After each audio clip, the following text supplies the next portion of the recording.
आपका नाम? मेरा नाम मोहम्मद यूनुस, मैं यहाँ पे जॉइंट तो ये हमने इस हिसाब से एक अपील किया कि मुगल रोड का जो रोड है इस पर बर्फ जो है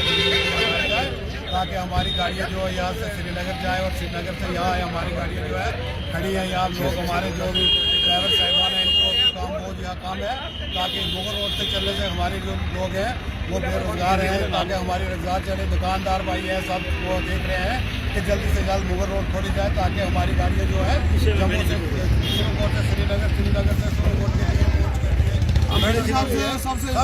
रिक्वेस्ट करते हैं, हिसाब से अपील की जाती है। और हम गवर्नर साहब से भी अपील की जाती है कि जल्दी से जल्दी रोड को चालू किया जाए। मिशन से ये अपील करते हैं कि ये जो श्रीनगर से सिरुकोट जाने का जो रास्ता है इसको बहाल किया जाए, ताकि ये हमारी जो आवाम खजल है इस वक्त हमें जाने में बहुत परेशानी है, क्योंकि जम्मू जाने में से हमें 2 दिन लगते हैं और यहाँ से सिरुकोट से जाने में 2-3 घंटे लगते हैं, तो हम श्रीनगर पहुँच जाते हैं। तो हमारी गवर्नर से, हमारी एडमिनिस्ट्रेशन से और डीसी पुलिस से ये अपील है कि इस रोड को जल्द से जल्द बहाल किया जाए और इनकी बहुत बड़ी मेहरबानी होगी।